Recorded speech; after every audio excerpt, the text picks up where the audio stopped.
Fasten your seatbelt. I am taking you for the ride of your life. I'm going to show you what this car can really do. Are you ready? I am ready. Hang on. Okay. Here we go. Hold on to your butts. Go get him, kid. It might be a tumor. It's not a tumor. Not a tumor at all. If you're going to ask me. So you can go ahead and ask me what you're going to ask me. And my natural response could be to get offended. Hey, want to hear the most annoying sound in the world?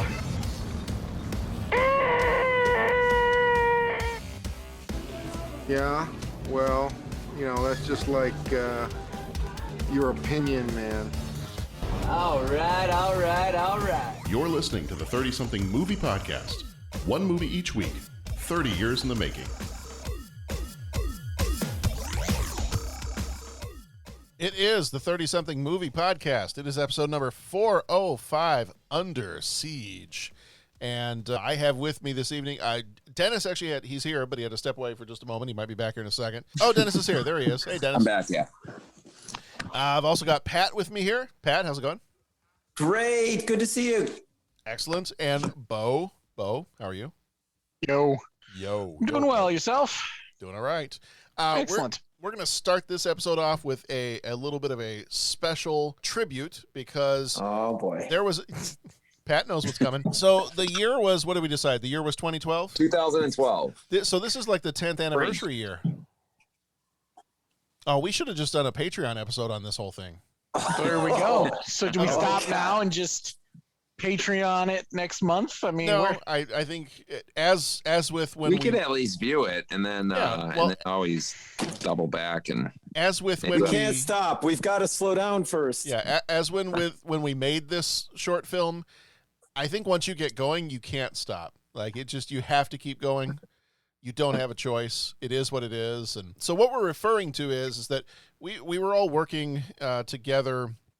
Well, Patrick and Dennis and Jason, who used to be on the podcast many, many, many years ago, we're all working together at the same middle school. And I think the story Jason wasn't working at that time.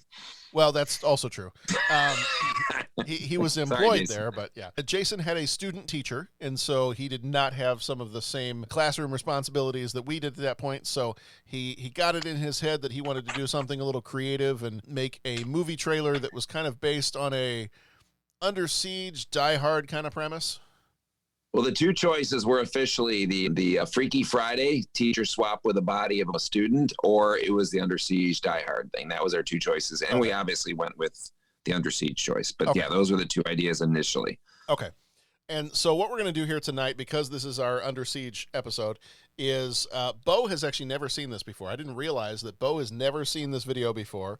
And so we're gonna play it live on the air here and get Bo's initial reaction and get the rest of us, our 10th anniversary reactions, I guess, to this short film, this kind of movie trailer that we created about 10 years ago called The Band Director, featuring in the starring role, Mr. Patrick Canigallo. Oh boy. And his motorcycle. Yeah. And I just want to go on the record as saying, I only read the lines. Okay. I didn't write the lines. And I will say this. I never thought I could act. I never felt like I could act. That was never a skill set that I have. But after this has just been a lot of fun. But after watching this, like even the worst movies out there, I have respect for the actors because I know that I just can't do it. You know what I'm saying? So it was a very fun but very humbling experience too. All right. So what I'm going to do is I'm going to play the video. The rest of the guys here, obviously this is an audio podcast. The rest of the guys here will be able to see the video. I am going to link the video when we put this out on Twitter. I'll put it in the show notes, everything else. I'll link the video in here. So anybody who's listening, if you want to go see it, I don't know if we've ever shared it in the past, but if anybody wants to go see it, we'll put it in there and you can go take a look at it on YouTube. But this is a movie trailer for a movie that never fully came out, even though we had many requests for it. This is a movie trailer for a 2012 movie called The Band Director. So without further ado, here is The Band Director.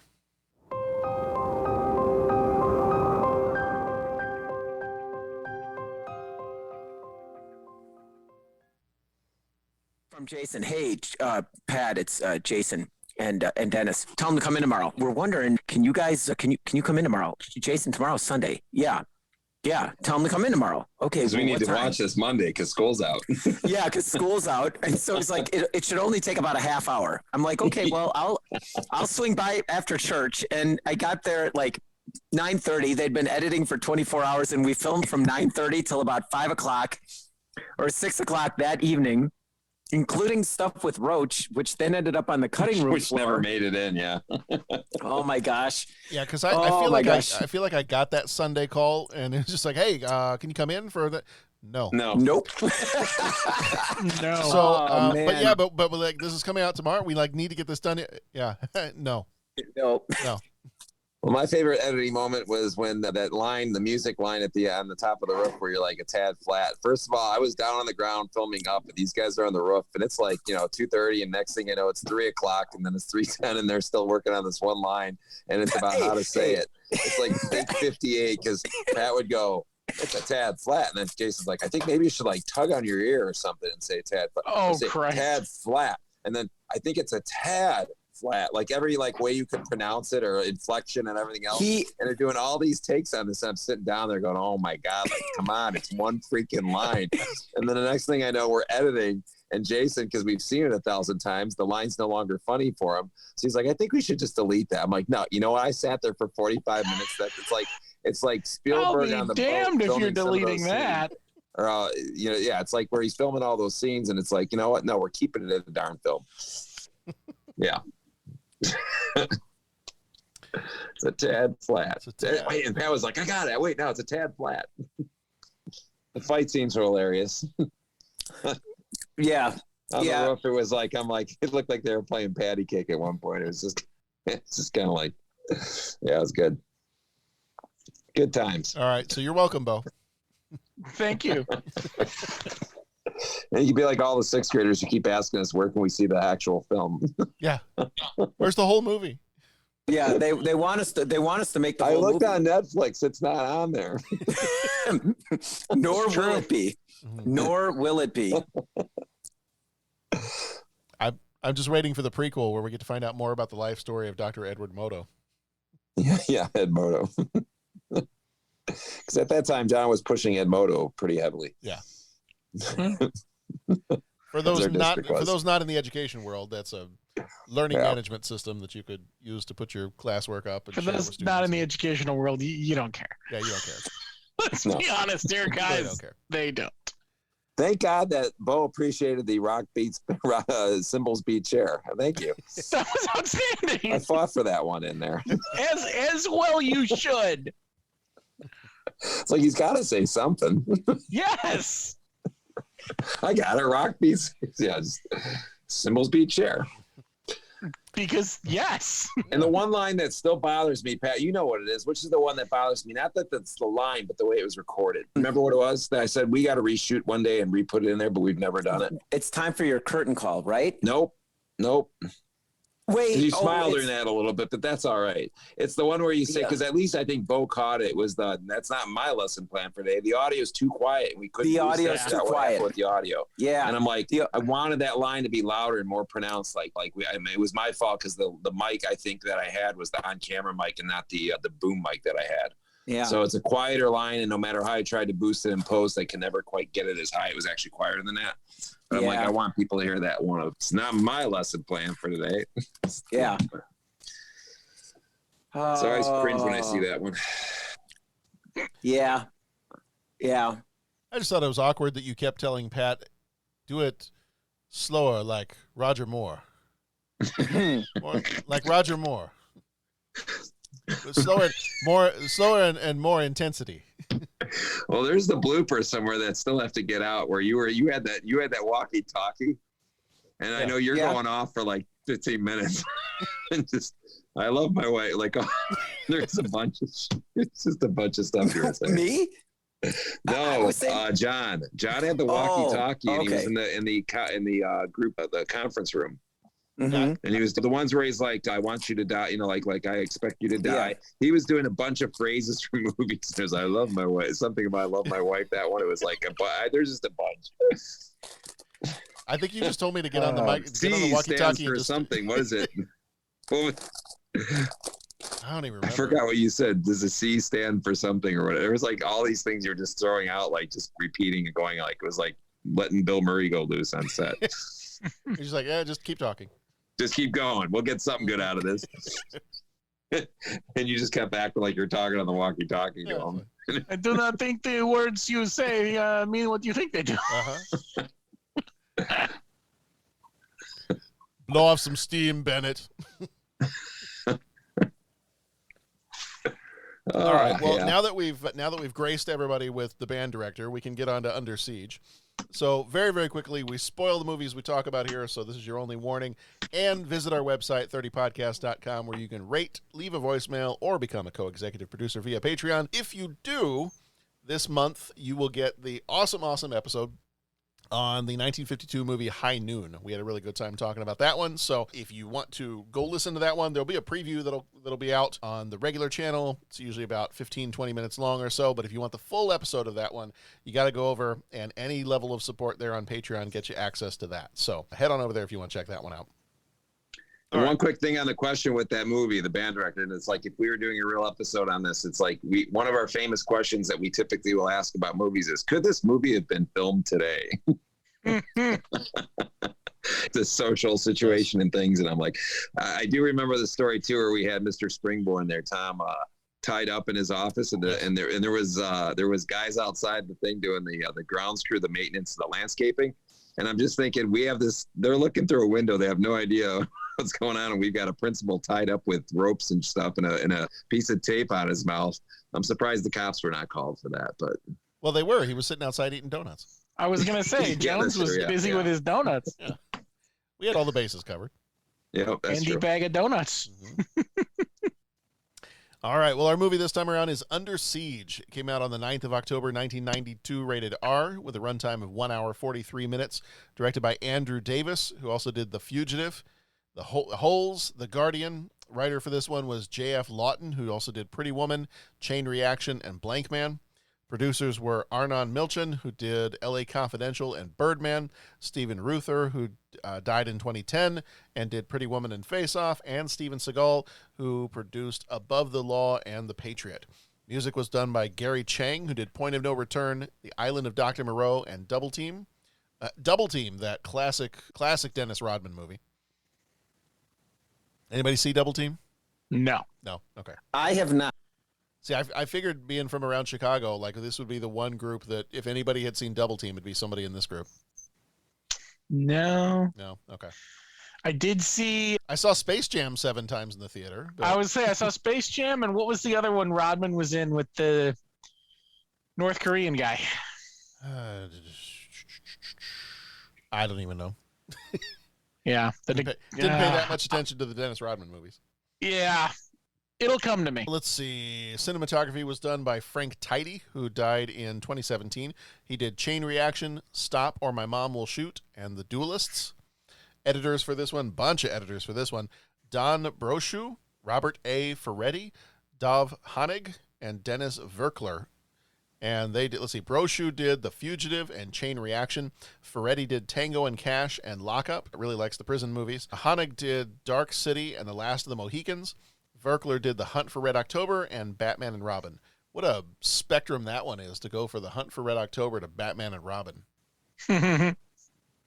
Some things in here don't react too well to bullets. Yeah, that's a bit of a slide. Uh-huh. That's what we did. When you talk about a sliding scale, that's maybe what that means. Budget for this one was $35 million, box office 156.6. Flick Metrics gives it a 62%, cinema score an A-. Starring Steven Seagal as Casey Ryback. He was in On Deadly Ground, Above the Law, and Exit Wounds. Damian Chapa played Tackman. He was in Vatos Locos, Lose, and Blood In, Blood Out.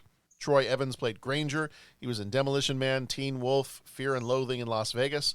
David McKnight played Flicker. He was in Pump Up the Volume, Hollywood Shuffle, and Superhero Movie.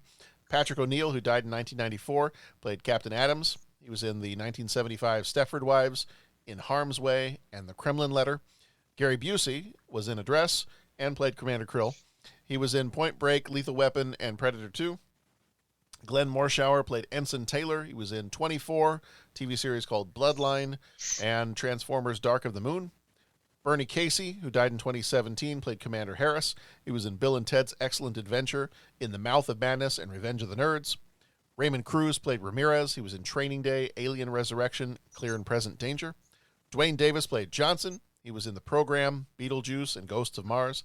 Tommy Lee Jones played William Stanix. He was in The Fugitive, No Country for Old Men, and Lincoln. Erica Eleniak played Jordan Tate. She was in E.T., the 88 version of The Blob, and The Beverly Hillbillies. And Colton Meaney played Dahmer. He was in Star Trek Deep Space Nine, Con Air, and the TV series Hell on Wheels. A heroic loner takes on a group of nuclear terrorists in this seagoing yarn. Posing as a rock band, the terrorists get themselves hired for a party aboard the USS Missouri, a battleship en route to Pearl Harbor for decommissioning. They plan to steal the ship's nuclear arsenal, but haven't reckoned on the intervention of the ship's chef, a decorated former Navy SEAL. It was the final voyage of America's mightiest battleship. What's on this helicopter? This little sweetheart, Miss July 89. God, I love this business. I love you. The party was wild. Love you to death. They really knocked them dead. Imagine this arsenal of tactical nuclear weapons falling into the wrong hands. The Pentagon never did. 4 minutes ahead of schedule. Damn, I'm good. Now, a team of terrorists have taken over. Wake up the president. But there's just one thing they didn't count on. The cook.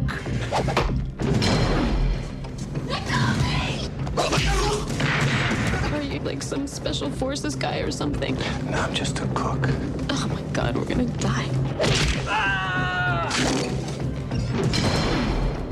This is not the work of a cook. I want you to coordinate your efforts with us. Yes, sir. I see that you completely disobeyed my orders. Roger that. Ryback is an ex-SEAL. Expert in martial arts, explosives, Stand back! weapons and tactics. I also cook. The Nimitz is tracking 2 Tomahawks just launched from the Missouri. Where are they headed? Honolulu. Happy trails. Steven Seagal. I know you, don't I? Tommy Lee Jones. Been a long time. I'll see you in hell, sailor boy! Under Siege.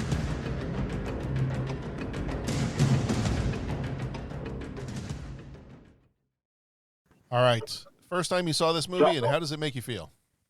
Before you say, I just want to clarify now after listening to that our idea for the band director was completely original, and we took absolutely nothing from that. Uh-huh. This isn't the work of a chef. That was the line that Roach wasn't in with Aaron. It was we had her film the one where he goes, "I'm just a band director." And she's like, "Oh my God, we're all gonna die." That was the one that we filmed in a closet room somewhere. That was the one that never made on the end of the. That's what we called her in especially for, and we never used it. She didn't jump out of a cake, did she? No, Okay. no, we were trying to get that, but that didn't happen. Uh-huh. That's probably for the best. You know. Yeah. First time I saw it, I'm gonna say just right off the bat because I'll be walking up as I'm listening to your responses. I did not see this at the theater. I did see it when it came out first on VHS. So when it was on video, my dad got this, and we all watched it. I remember my whole family watching, my brothers, and we were thoroughly entertained. It was a good movie. It was one of my favorite Steven Seagal movies, probably. So yeah. Same here. I really like this one. I saw it probably like Dennis when it came out on VHS. I don't think we went to the theater for it, but yeah, I like it a lot. Same for Pat. It's a fun movie. I saw it, I don't know, at some point we rented it. It probably came up at a sleepover or something like that. We watched it, but yeah, fun movie. That's it. It's a fun movie. The first time I've ever seen this movie was 2 days ago. Oh wow, really? All right. I had not seen this one before. I'm gonna go with. It was so dumb and ridiculous that some parts were kind of fun. I suppose that you're further away from the 80s for seeing it the first time, so You know what I'm saying? I think that was part of the problem. I was like, there was some of this that I was like, this is time I'm not going to get back. And you know what? I have actually never been. I think I started to try to watch some Steven Seagal movies several years ago, and I don't know. For some reason, I've never been able to get into Steven Seagal as the kind of the lead actor in a movie. And this one was fine. Like the action stuff was fine, and there were some parts that were funny. And I think I was maybe a little too weirded out by Gary Busey in the dress at the beginning of the movie. That was a little intense. That was not what I was expecting. And it took him a good like 5 to 10 minutes to be like, maybe I should go change. Like, no, actually, I was going to suggest you should have changed like 8 minutes ago. But yeah, that's fine. Please go do that. Tommy Lee Jones was hilarious in this. I loved his character. Yeah, I mean, it's kind of it's the 80s. I mean, even though we're in the 90s, it's like the 80s action movie ridiculousness. It really, right. I got some real Delta Force vibes on this. I mean, it should have been, if they were still around, this would have totally been a canon film. So those were kind of the vibes I was getting. And it was fine. It was fine. You know, I'm not going to say it was like my favorite action movie ever, and I'm probably not going to watch it again. And I don't know that it's inspired me to get super excited about watching other Steven Seagal movies, but I'm like, yeah, it was fine. Parts were fun. You had some absolutely gorgeous shots of I'm drawing a blank. I almost said the Missouri. Missouri, yeah. Because it was filmed on the Alabama. Yeah. Did you got all the trivia? Yeah. But I'll say that, like the shots of the Missouri sailing around and man, I could sit there and just replay that and watch that like 8 or 10 or 1,200 times in a row.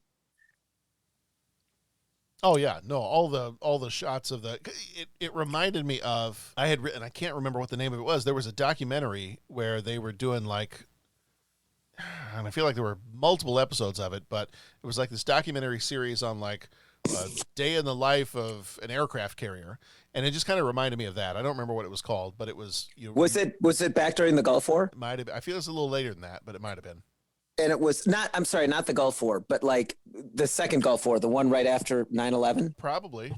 And I think it was called Carrier, and it was like a 10-part miniseries. Could have been. Yeah, that sounds about right.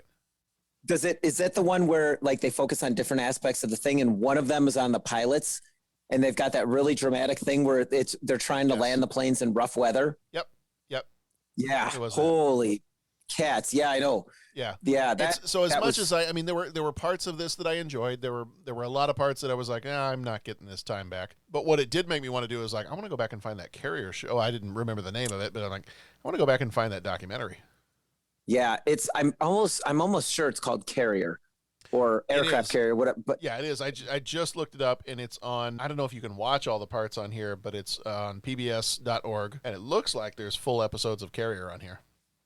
Yeah, well, it's a great documentary about some of the men and women that, serve our country and everything like that. But and you really see all different aspects of life on a carrier, from the glamorous to the not as glamorous. And yeah, it's a great documentary. Yeah. It's pretty fantastic. Yeah. So this one starts off, and we get the kind of the whole idea of the story is that the ship is being decommissioned, so it's kind of on its final voyage, and we get introduced to Ryback is the chef on the ship, and he's a little different from everybody else. Everybody else is in their uniforms. He's not. There's a bunch of kind of a back and forth between him and a bunch of the other guys down, below deck, and you just kind of get the sense that he does his own thing. He's a loner, Dottie, a rebel. Mm-hmm. And so you get, right from the very beginning, you do get some kind of fun where you've got kind of these like sideways glances between him and Gary Busey at the beginning, and they do a little verbal sparring there. And at this point, you don't quite know that Gary Busey is one of the bad guys and is setting up this whole thing. I mean, you should realize he is, because he's got the Klingon name, Commander Krill. Yeah. Yeah. That's the only thing that would have made that like so much better for me, is that if some point in the movie Steven Seagal has to kick him off the side of the battleship and just tell him, I have had enough of you, and then kick him in the face and have him fall into the ocean and get eaten by a dolphin, or Or a humpback whale would have been great. I think that would have been poetic. But yeah, so the beginning of the movie, we're getting the whole setup, and from this point on, we know that there's going to be this surprise party, and I mean, there's a ton of red flags here. If I didn't already know kind of what was going to happen in this movie, I'm sitting there going, wait, we want to keep some information from the captain because it's his surprise party. Okay, that doesn't seem maybe a little shady at all. Right. Okay, we don't want to tell anybody about this because of the surprise party. Okay, again, a little shady, but all right, I'll allow it for now, and we'll see. And yeah, just a few too many shady things going on in the beginning that should have been a little bit more noticeable to somebody. Right. And then what I thought was kind of fun was you get like a little, almost like a documentary within the movie. They've got some of the history of the USS Missouri, and they have some scenes where there's like, George H.W. Bush giving a speech. And so like part of this was like, did they actually get George Bush to be in this movie? Right. So I'll ask you guys this. What is, I mean, we really don't have the whole beginning of this year is like the setup for everything. And then as we jump into, we get the rock band on board. We get was it Miss July on board? And all the pieces are in place where they need to be. And then all of a sudden we realize that this has all been happening so that they do the takeover of the nuclear weapons on this nuclear vessel. And from that point on, the action starts. And tell me a little bit about that. Like, where does this rank for you guys? Like, in terms of, it's very much a Die Hard kind of a movie. We made some of those comparisons. It's like when we made our little movie, it was like a Die Hard, Under Siege, this kind of a thing. So, like, where does this fall for you in terms of other movies that are kind of like this, where it's the one guy against the rest of the terrorists that have taken over everything? Is it just Die Hard on a boat, or is it different? Well, I like this movie. I like Steven Seagal in this movie. I mean, there's some parts where some of the dialogue and some of the scenes are a little awkward and all that kind of thing. I think comparing it to like a Die Hard, that movie just, flowed so nicely. I mean, and all of it really worked well together as a movie. And then over and above that, an action movie. I mean, this one, there are a couple of scenes where things get a little awkward or whatnot. But for me, it's a great action movie. I mean, bad guys take over the ship. They're going to launch missiles and do mayhem. So the Navy SEAL has to stop them. And I think the comedy works. I mean, the action scenes are fun. There's lots of noise and gunfire and people running and jumping and all those kind of things that go into making a good action movie. Stuff blows up, right? Helicopters are blowing up and so forth.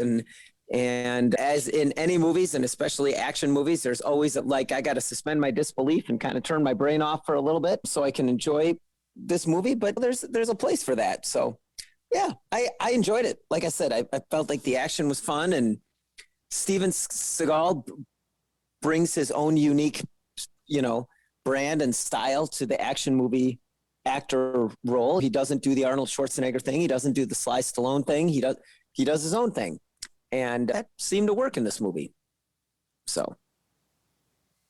I mean, I'll just piggyback on Pat's thing. Like everything you said is, yeah, I'm in agreement with all that. I think that I appreciate it in the sense of like a little bit different than Die Hard. I mean, it's obviously similar, but I think it's almost a smarter choice putting it on a boat, because I think of all these situations where sometimes I feel like when you're in the city and you have all that happening in a building, that there would have been better it wouldn't all fall on one man. But when you're on a boat with nuclear weapons, it can only fall, like you just can't storm the boat really easily. I feel like it's a little bit more of a better scenario where that one man saves the day thing makes more sense versus the movie. Now, that doesn't mean I think Die Hard is worse than this. No, I think Die Hard's probably better than this in my experience, but I think like the believability, and then when I say believability, just the scenario seems like a better setting for that. Hey, everything rests on one guy, because you're on a boat, you're out somewhere, and there's cut off from a lot of things, and it's going to be a lot harder for outside forces to help you. Where I feel like when you're in the middle of what was it, LA for Die Hard, right? Wasn't it? Yeah. Was it LA? Yes. Yeah. When you're in the middle of LA, like you're going to have resources there, and someone's trained to help in this type of hostage situation where you would have more help from the outside forces. But So that's why I think the boat was just a little bit better scenario. But yeah, I think they put their own spin on it. I think there's their own take. And I think that Seagal does a really good job in this one. And like I said, it's one of my favorite performances probably from him. And yeah, it's just a fun movie. I agree. Everything you said is so right on. Like putting it on a boat just isolates you even more. Mm-hmm. And it's so much easier to keep the other people from interfering that I think it heightens the suspense a little bit. It just keeps it going. And this is early action Steven Seagal. Good stuff. Yeah. Yeah, I think part of my, and I'm not that I didn't hate the movie. I mean, it's not like Point Break or anything. I didn't hate the movie. I think it was just I know I'm trying to cause some trouble here. I didn't hate the movie. There were when I got done watching, I was like, yeah, that was fine. That was okay. And I think to your point, Pat, had I watched this movie maybe as a much younger person earlier, closer to when it came out, I probably would have enjoyed it a little bit more. But I think part of it, I was watching this, and I think in my brain, especially with Steven Seagal as the hero, I'm making too many comparisons to like a Bruce Willis or an Arnold Schwarzenegger or somebody like that. And I remember kind of getting a decent way through this movie, and I'm like, and he's even occasionally trying to drop some little one-liners and some zingers and things like that. But as I was coming through it, I was just like, to me, this movie just doesn't have. I feel like there's some heart and there's some charm to Bruce Willis in Die Hard, or even like Arnold Schwarzenegger in Commando, and I'm just not getting that. Like maybe this is just a straight up, it's an action movie, there's explosions, there's people getting killed. Maybe it doesn't need to be charming, but that was just something that as I was watching, I was like, I don't know. I feel like something's missing here. I feel like you have some great villains. Gary Busey is crazy as always. Tommy Lee Jones is hilarious in this movie. Like I can see why they got him in The Fugitive, but I can also see why they did him for Two-Face in Batman Forever, because he's moments in this movie where he's absolutely acting insane. But yeah, I just, even for the parts that I enjoyed about the movie, it just overall I kind of felt like I got through it, and I was like, yeah, it felt a little. What's the word I'm looking for? It felt a little hollow to me.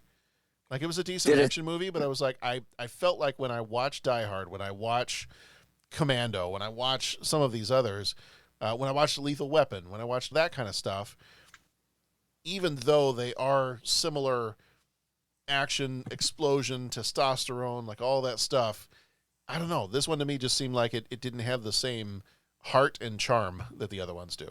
I don't know. I don't know if that's making any sense or not. No, so I'm just going to say, when I was walking up, I got disconnected, so I didn't hear when you guys, I know I heard Bo saying about when he saw it, you saw it on VHS, probably similar. You were younger, correct? Back around the time it came out. Pat, what were you? Same thing? Same thing. I was younger. So we all saw it before, and I could totally respect and understand your view on this, that I wonder if I saw it for the first time nowadays, I would probably feel very similar to what you're saying. I could totally see that because of comparing it to something else that I saw, because you saw Die Hard when you were younger, correct, John? Yeah. Oh, yeah. So you saw, and I think that whole nostalgic sort of piece or that connection to, that throws me back to me and my family, sitting around a TV, all my brothers, my dad, and we're watching a show and we're being entertained and we're having a good time together. So it automatically gets to be a more positive experience, and it's going to help the movie with whatever flaws it may be. You're more forgiving of them because of the environment, time period, and who I saw it with and what age I was.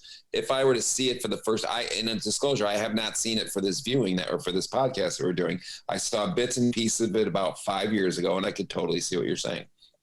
But I didn't see it all the way straight through again. I saw casually it was on. I was doing things. It was on TV, and I kind of was doing stuff in the house and around. And I was just kind of watching it like here and there, bits and pieces. And I could totally see that. Like I'm thinking it's probably not as good as it felt back then. And so I don't need to watch it all over again and ruin it. You know, not that I just didn't have time for this one.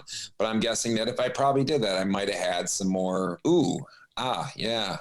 maybe a little not as good as it was. But back then, man, it's all tied to an experience. And I think so many of our movies are tied to where we saw it, when we saw it.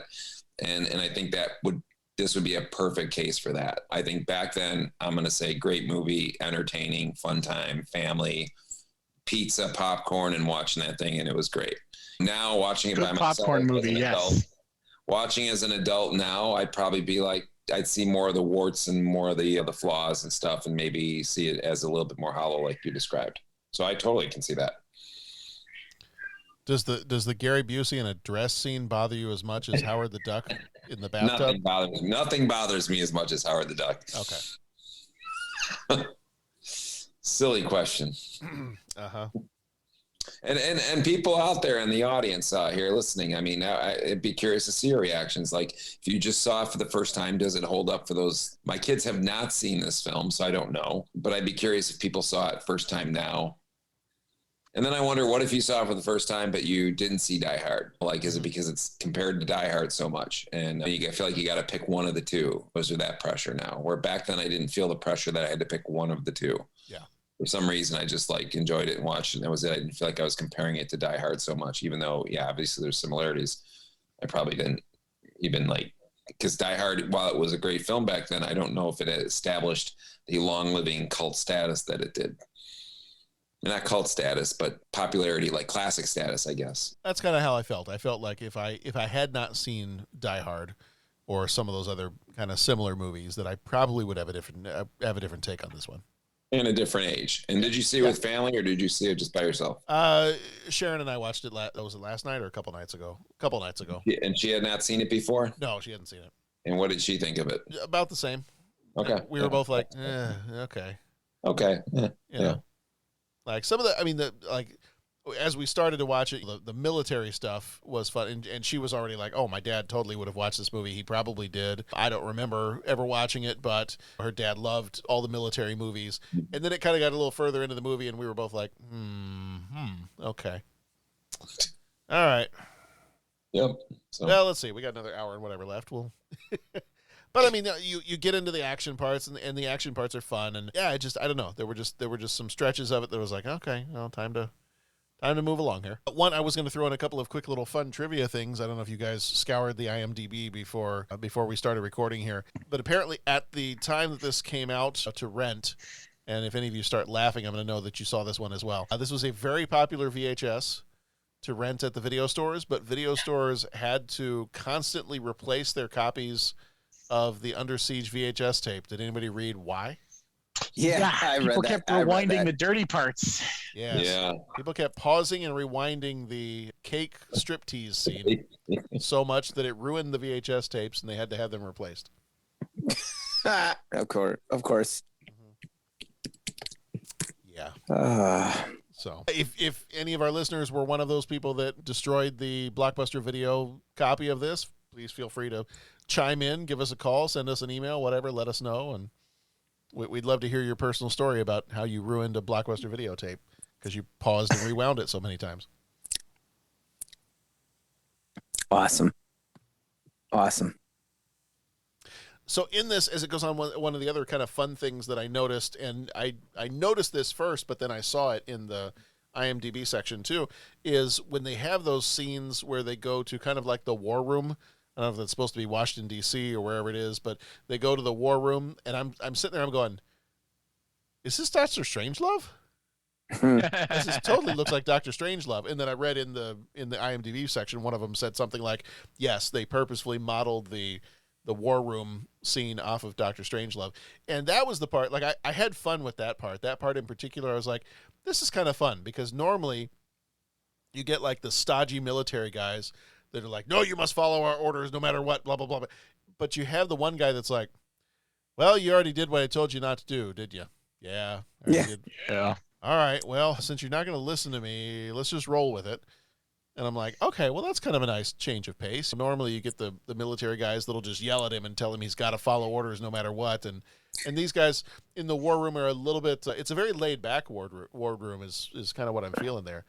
Oh, you already did that? You already started opening fire? Well, all right, go ahead, okay. I guess. Proceed. Yeah, sir. that whole thing was funny when he's on the radio. Like that humor fell when he's like, who the heck am I talking to? And it was the gal. And okay, well, he can't come to the phone right now. Well, put him on. Hey, they want to talk to you. And hello, sir. And he's like, there's gunfire and everything. I'm fine. Thanks. Yes, sir. No, he's going through the whole thing. That part, the humor worked, I thought. Yeah. I thought that was good. Yeah. So, So we get through. What about Tommy Lee Jones as the villain? Because one of the things I will say, I don't want to say it didn't confuse me. I wasn't confused by it. I don't want to say this. I almost want to say that Tommy Lee Jones and Gary Busey together as the villains, in some ways it kind of worked because they were both a little crazy, but at the same time there were parts that I kept forgetting, and maybe that's part of the point. I kept forgetting like who was in charge. Like these guys are such strong personalities. Both of them are such strong personalities. Who's the main bad guy here? Like who's my main villain? And there were times that I was like, wait a minute, I thought Gary Busey's not in charge. Tommy Lee Jones is in charge. Well, no, maybe he didn't seem like he is in this scene, and I think maybe that might have been done on purpose, but I don't know. What do you guys think about the I think it was a little on purpose. I think it just shows that they're not a cohesive unit. They're just sort of, they're both trying to do the same thing, but it's not succeeding. And so I think it shows the internal conflict in their plan that sort of starts to unravel. Yeah. Mm-hmm. And Tommy Lee Jones gets crazier every time something goes wrong. Right. Maybe when they did auditions, they were like, man, I don't know who to choose. Let's just keep both of them. Right. Because they're both darn good. I feel like they crazy. Yeah, they're both crazy. Which of you guys want to tell them they're not hired? Right. Yeah. So that's how they wrote it in. Yeah. That's awesome. Yeah, there were some parts. Who would you be more afraid of? And with your question, Busey. Oh, I'd be more afraid of Gary Busey. Definitely. yeah. Busey. Yeah. Yeah. Definitely. Yeah. I'd be more afraid of Gary Busey on a good day. Yeah. Yeah. I know that not everybody here is a fan, but I remember Howard Stern had Gary Busey on, and well, maybe multiple times, but there was one that they were all remarking after the interview, like, yeah, that guy's a little crazy. That boy ain't right. And then he took off out of there. What was it? And then he came back or something like that. And it was just like, Howard's just like, okay, well, I'm glad Gary's gone. That got a little intense. Yeah. And then all of a sudden, guys, he's back. He's like, Howard, I forgot to tell you. And it was just like, and all the guys on the rate, which Howard Stern being speechless is not something that happens all the time. And they were all just like, what is going on? He's he's an interesting dude. Yeah. I did not realize until I read something on it that Gary Busey was actually nominated for an Oscar for a movie. I know, isn't that nuts? That's pretty crazy. I was a little shocked. Wasn't he he was Silver Bullet too, right? Yeah. Well, it was for the Buddy Holly story. Yeah. That he was nominated. Yep. I do remember that one. And if I can, I know we're talking about Gary Busey and him bringing his personal something, and then you mentioned Tommy Lee Jones. Tommy Lee Jones just does such a great job acting big. Do you know what I'm saying? Mm-hmm. Like just going so complete over the top. And then, but he can do it so deadpan. Do you know what I'm saying? It's like, it's like a default setting for him. And it's just makes him perfect for roles like this. I'd also like to give a shout out for Colm Meaney. Mm-hmm. And of course I'm going to talk about the Star Trek guy, the Deep Space Nine guy, but it's funny. I looked at Tammy cause she's like, what are you watching? I'm like, oh, it's Under Siege. You haven't seen this? No. Mm-hmm. I'm like, well, you should sit down. No. Okay. No, and so that's okay. But I remarked to her, I said, it's amazing because Colm Meaney can just be the bad guy so easy. And he is the bad guy in so many movies, and not just as the bad guy. And sometimes he's like not the bad guy, but he's a bad guy. And he plays it so well because you just hate him. But then in the same token, and I want to say, well, yeah, Star Trek and Deep Space Nine maybe even was going on and in and around this time. He can play like this family man hero, like beloved character as well. Same dude. And I don't know, maybe every actor can do that. I'm not 100% sure, but he just plays it so well. And it's just amazing to me that he can be such a good guy, but then such a bad guy as well. Yeah. A man of many talents. Yeah.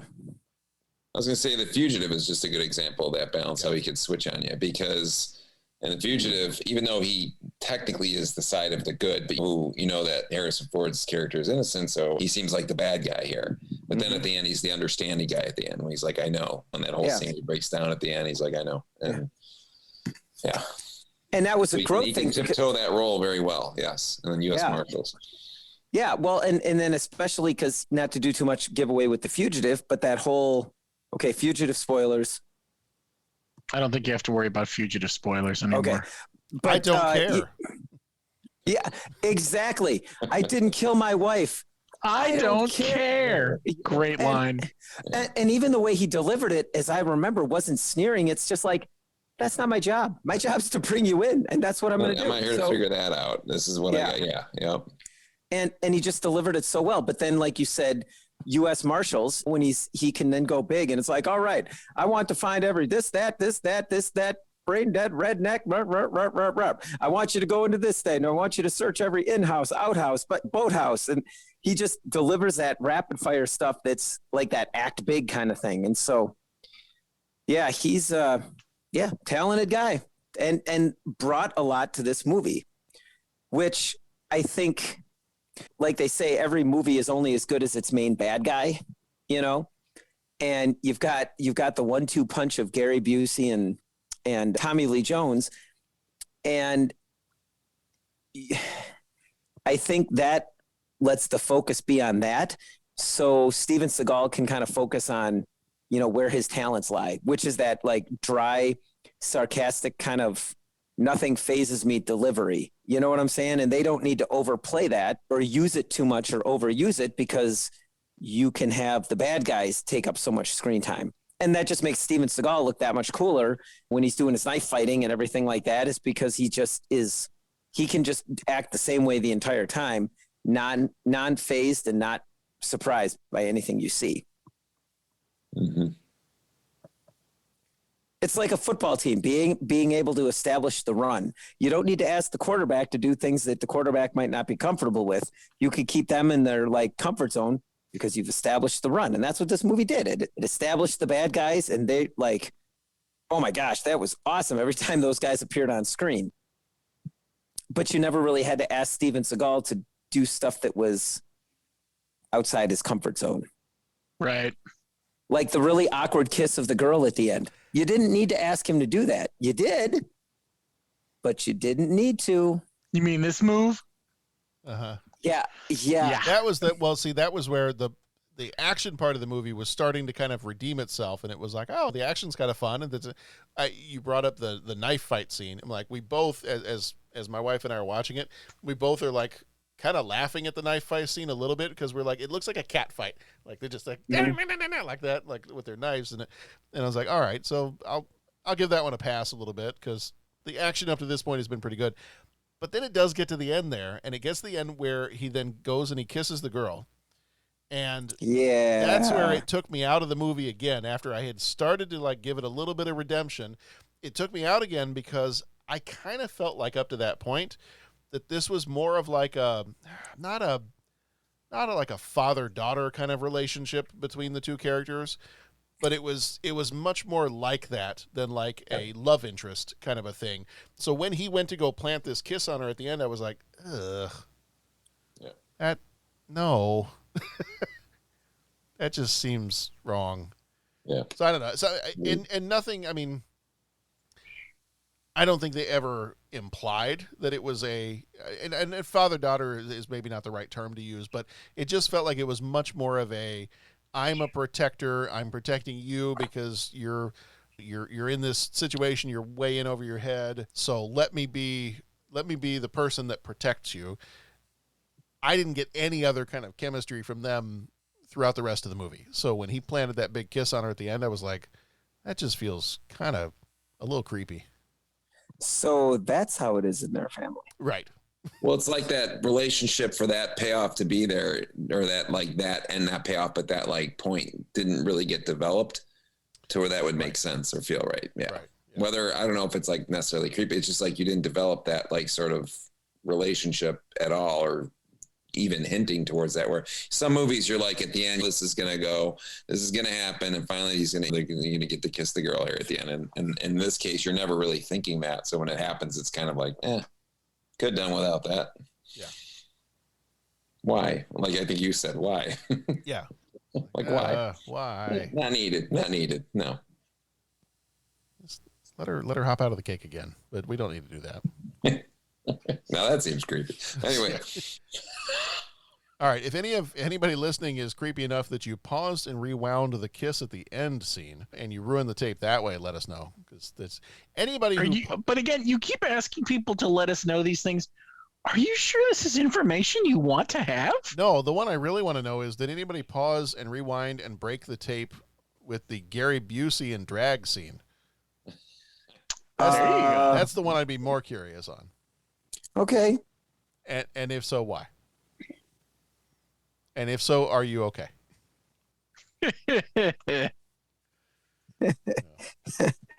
And where the heck was I? So, no, I think the end of the movie is kind of fun. You got everybody gets saved. You got everybody cheering. I did kind of make a little, because I think we weren't enjoying it as much as I was kind of hoping we would. Both my wife and I were kind of Mystery Science theatering this movie Sure. by the time we got to the end. And you've got everybody cheering. And at one point she was even like, did they remember to save all the people that were going to drown in the bottom of the boat? And I was like, oh, wow. They did. Did they remember to save them? And then it gets to the scene where then they go open up the door and the water comes spilling out. But it's like 3 feet of water. I was like, were they really in that much danger if there was that? Well, but he turned the water off. They were in danger at one point. Oh, I know. But we kept picking on it at that point. Mm-hmm. We just like it was just more for comedic value for us at that point. Totally. Hey, I get it. I get it. Oh. All right. Is there anything else we want to say about other than Pat just absolutely falling in love with all of the ships at the end it was fun seeing the battleship. Yeah. The really just amazing shots of the battleship in here and yeah. Oh yeah. Yeah. Pat's fan. Yeah. Yes, Pat most certainly is a fan. Did they question at the end? Did the girl get drafted into the Navy, or did they just give her that because she didn't have any other clothes? Yeah. Like one of the last scenes of the movie, she's in like a Navy uniform, and I'm like, well, hold on, did she enlist, or what happened? Well, I mean, it was either that or she shows up at your door in a policeman uniform. I mean, take your pick, right? I mean, No, I hear what you can sail the 7 seas. Yeah. All right. Anything else you want to say about this before we do 3 questions? I'm good. He asks each traveler 5 questions. 3 questions. 3 questions. It's impossible to answer. Impossible because you don't know the answer. Nobody could answer that question. I want to ask you a bunch of questions. I want to have them answered immediately. What you just said is one of the most insanely idiotic things I have ever heard. At no point in your rambling, incoherent response were you even close to anything that could be considered a rational thought. Everyone in this room is now dumber for having listened to it. I award you no points, and may God have mercy on your soul. All right. Question number 1. Which rock band would you want to have play at your surprise party? Any rock band. Sure. Any rock band. Steve Miller Band. Any rock reason? Band. Any particular reason, Bo? Oh, just because I think it's my party and I'm going to enjoy the music. And I think Steve Miller is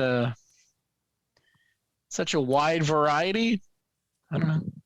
Probably because they're top of mind because they're playing Ravinia again this year. Okay. Yeah, they are. Can it be any rock band from history, or does it have to be a band that's out there and functioning right now? Could be any rock band from history. Actually, Nora asked that question. She's like, do they have to be alive? I said, no. She's like, okay, the Beatles. There it is. All right, yeah, Smart kid. Beatles would be awesome. I'll tell you, shout out to the Shirley podcast guys for doing the Toto, but I like Toto, man. So like that, I've been listening to them this week because I've been listening to their podcast on it. So my gut reaction would be like, have Toto play. Just, hey, if that's what you want, you hold the line and you pick Toto. Yeah, I'm going to do that. That or the Doors. I told you guys like a couple months ago after doing the movie The Doors, I'm like, dude, I need to be a fan of the band The Doors. So I've been working on becoming a fan. I've been listening to all the albums at least once a day. Maybe The Doors. Maybe The Doors and Toto. Jim Morrison playing with Toto. To see and the possibilities. And the Naked Indian. Well, sure. There it is. Some of my choices, I started to try to list off if it's my surprise party, and it's probably not going to be like a huge party. So who would be really fun, like to just have at a surprise party and do a little performance, but then just be fun to hang out with, realizing that that's not rock music necessarily. But one of my first choices of like, who would you want to have at your party and be fun to hang out with? I'm like, Jimmy Buffett. Like that would be a good one. But I'm going to go with my Texas roots, and I'm going to say ZZ Top. There it is. Ooh, I thought it would have been Motley Crue or something, man. No, I go ZZ Top.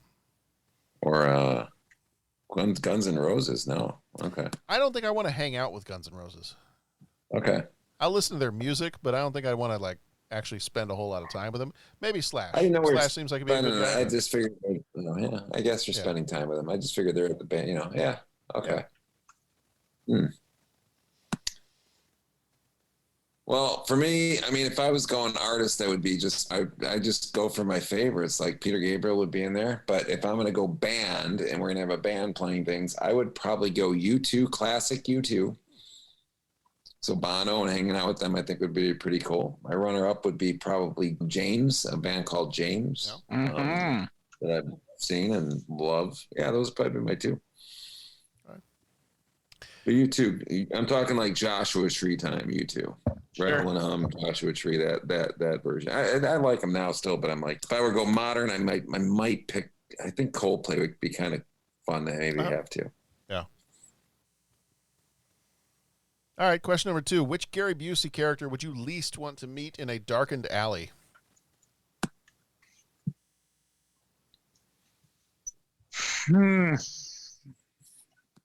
For me, I'll take the easy route. I'll say this one because this guy was just a killer. You know what I'm saying? I mean, I kind of thought you'd go Mr. Joshua. Yeah. I mean, see, the question is, who would I least want to meet, or who is the coolest bad guy character, right? Like which one kind of creeps you out or scares you the most? This one kind of scares me the most. Okay.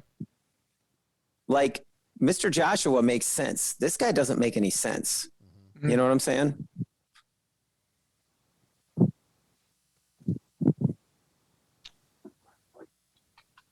Yeah. It's kind of like the Dark Knight thing, right? This guy's like just wants to kind of see the world burn. Yeah.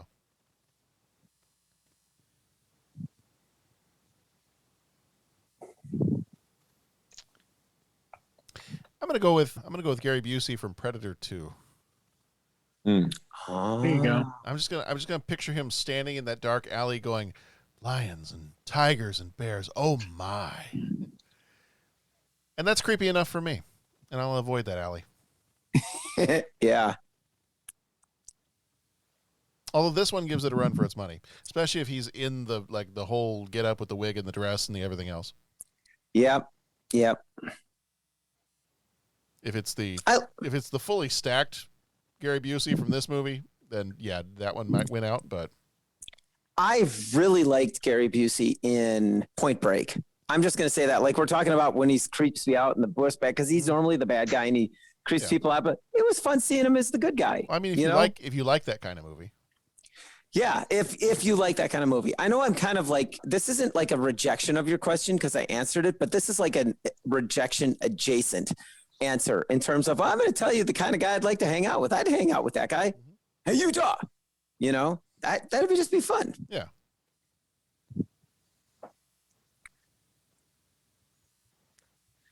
Yeah, somebody gave him 2 in this movie. Mm-hmm. Hey, all right. So who didn't answer? Who didn't answer what their? I didn't answer yet. Yeah, I haven't either. This is hard. I'm gonna go. Okay, I'm gonna go popular movie people have seen. I'm gonna say Lethal Weapon, but then what I'm gonna do is I'm gonna go with the one that nobody probably saw because that's why I didn't say this one first. But it would be my first pick, and it's a movie nobody I bet here saw called Hider in the House, where he plays a stalker who gets inside of the house and spies on a family. And I remember that like back on VHS, and it's creepy, and he's a weird stalker type of guy in there. So you got to look at Hider in the House. It's kind of like the time. It had to be late 80s, early 90s. It's 89. 89, yeah. So that'd be about right, yeah. Yep. Not a good movie necessarily, but he's a creepy character in there. So don't go spending money on it. If you can get it free somewhere and watch it, sure. But I don't remember it being a great movie. I just remember him being creepy in that movie. I'm going to go with the version of himself that he plays in Entourage. Okay, I haven't seen that one. Yeah, it was an interesting version of Gary Busey. So now if you want to call this a role, I sent you guys a link in the chat and people could check it out. It's Gary Busey on the Practical Jokers episode. That's a pretty scary guy. I would say so like we can watch that at the end. We can watch that at the end. It's only a minute and a half, but I wouldn't want to run into that Gary Busey either. There's a decent number of interviews that he's done where it just makes me go, all right, I don't want to have anything to do with that. Mm-hmm. That's it is a that's certain kind of crazy, that's for sure. Yeah. So now, if Gary Busey is by any chance listening to this, We're sorry, dude. He's mowing his lawn. Sorry. I will say that there's a few people who made comments on the link that we can maybe see after the podcast is over. But somebody had said, like, you got to give it up to Gary Busey for being such a good sport. Everyone thinks he's insane. So he just acts like one wacky relative who was worried. Everyone is worried about inviting to gatherings. So somebody said that, but then somebody did say that they know him. Oh yeah, I went to school with a nephew of his. He's a really cool, down-to-earth guy. So they said that he's actually a really cool, down-to-earth guy, which is interesting. So maybe it's all an act. I don't know. Even in interviews, sometimes people do. I don't know. So maybe we'll give him the benefit of the doubt. But yeah. Played a great character, a very likable character, and I think in Silver Bullet, I brought that one up before, and I think he did. Like, he was the friend of the one kid and kind of the trusted adult, and he pulls that off. There's not too many roles where he's like that, though, I guess. But well, I liked him in Point Break, even though I couldn't stand the rest of that movie. I liked him in Point Break. But God, what a piece of trash of a movie, man. Oh geez. I hate surfing. So what is that? What episode is that people have to go to and watch to? Who don't know what we're talking about. To find out Point Break, I have to go back and look. I don't remember which one Point Break was. I've tried to put it out of my mind. I hated it so much. You know what makes me mad? The fact that they let him go in the end.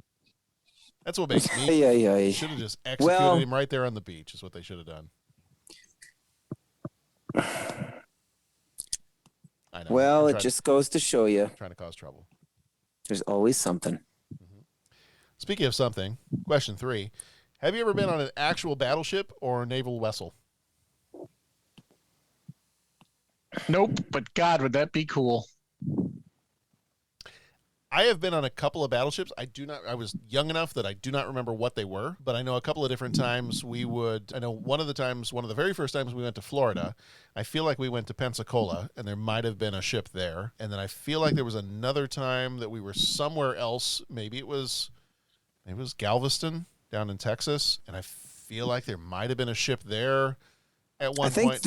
I think the USS Texas is down there somewhere. Is it by Galveston? Okay. So if any of those, I mean, this is all, we're talking like still in the 80s. Like it would have been before the 90s because it's far enough back that I don't remember the names of them.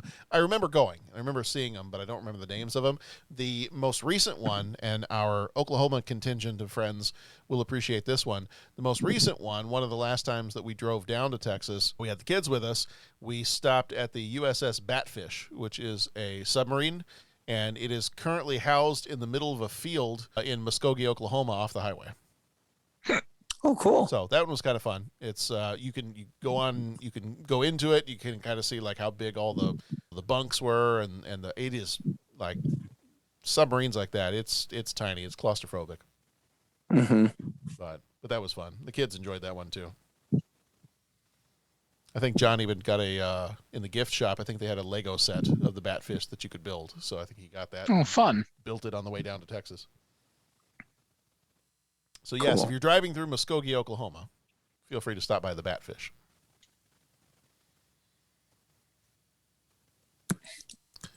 Anybody else? Anybody else going out? My wife did mention, too, that she was – where was she? Was she in Virginia? Might have been in Norfolk, Virginia. I actually got to see one of the aircraft carriers come in.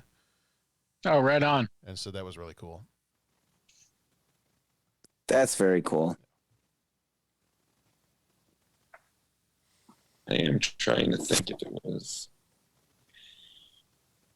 I'm asking somebody because I didn't see if I can get an answer on this one, but I haven't. I know I've been on one. I believe it's one battleship, and I'm trying to track down where it was at. I don't know if it was Arizona or where. There was someplace we were on vacation, and we went and saw it, and we're on it. And you could walk through everything. But then there was the closest anything else would be like the German U-505 at the Museum of Science and Industry, and then out in San Diego they have like the USS Midway, but that's an aircraft carrier, so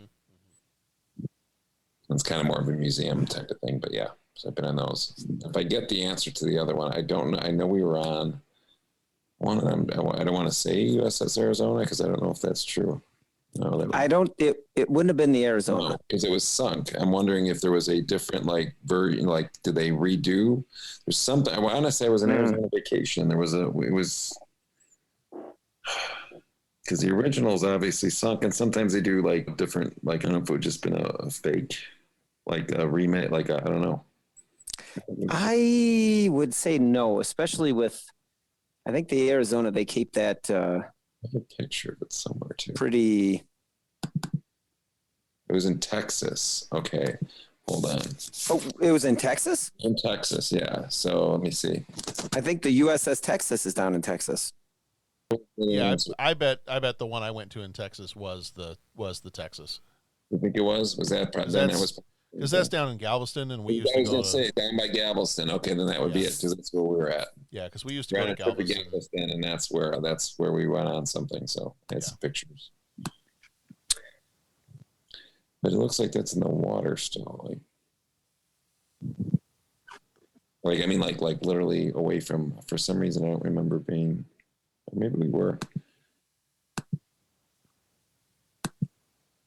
It's crazy how narrow it is down in those things, man. It's amazing.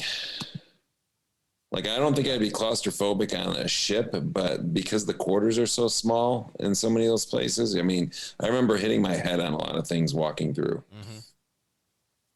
Mm-hmm. Yes. Mm-hmm. Yeah. All right, did we get everybody? We got. Oh, you said you had not been on one, Pat. I have not, yeah, but I would like to. Yeah. Pat, did you answer?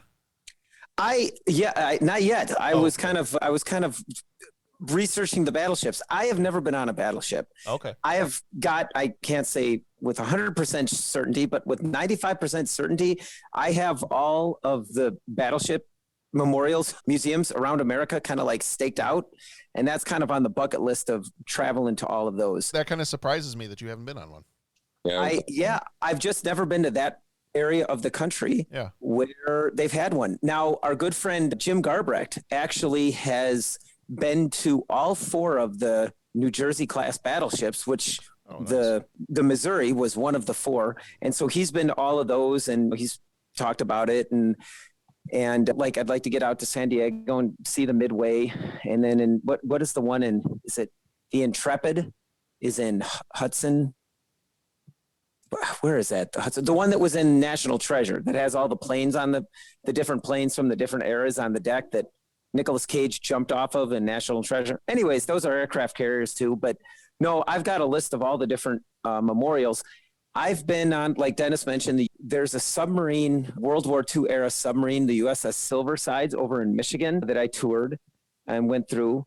And then out in Boston, the USS Constitution, the oldest, still active, but still considered active, but the USS Constitution, and right next to it is a World War II era destroyer, and you can walk through those and all that kind of thing. And then while we were out in Boston, they had a missile frigate that was also moored there, and they were nice enough to give us a tour, so we got to kind of like go check all that out and got a bunch of pictures of those. So yeah, I basically been on like submarines and destroyers and frigates and all that, but nothing much bigger than that. Yeah. So, but yeah, they're definitely on the list of ships that I'd like to see. Yeah, it was. I looked it up real quick. The one in National Treasure was the Intrepid. Okay. Yeah. So that'll do it for Under Siege for us. If you want to find us, find all of our other episodes, we're at 30podcast.com. We're at 30podcast on a lot of the different social media outlets. So go find us over there. For our next episodes coming up for the rest of the month of April, we've got our Patreon episode is going to be on over there. If it's not there now, it should be over there soon. If you are a Patreon member, a co-executive producer, any level of support over there, we thank so much those that are supporting us over there, helping just keep the show running here, helping us to cover some of the cost of the show with their support, and just so happy that they're enjoying some of that extra content we put out there as well. High Noon is there for this month's Patreon episode, 1952. The regular episodes we got coming up in the next couple of weeks for this month will be A Few Good Men and Universal Soldier. May will be Singing in the Rain is our Patreon episode. And then we've got Noises Off, Newsies, Aladdin, and Cool World. Then in June, we've got The Godfather from 1972 is our Patreon episode. And then the rest of that, I think that month is titled The Man Show. So every movie that's in there has the word man in the title. We've got The Distinguished Gentleman, Encino Man, Memoirs of an Invisible Man, Lawnmower Man, and Candyman. So I don't think we're going to finish those episodes with the traditional, what was it, the ziggy zaggy, oi, oi, oi, and then down a couple of beers. I don't think we're going to be doing that. But I don't know if anybody's up for it. I guess you could if you want to. Depends on what condition we're in at the end of the episode. I'm not going to tell you no. I mean, if you want to, I'm not going to crush your dreams. So yeah, you guys do what you want to do. We're all big boys here. Mm-hmm. Not we're all our just fine place here. to judge. Yeah, no judgment here. No judgment. All right, gentlemen, thank you so much as always for being here with me. Love talking movies with you. Thank you, John, for putting it together and keeping us here. Yeah. All right, ditto. Everybody. Be excellent to each other. Go watch some good movies, and we will see you back here next time for A Few Good Men.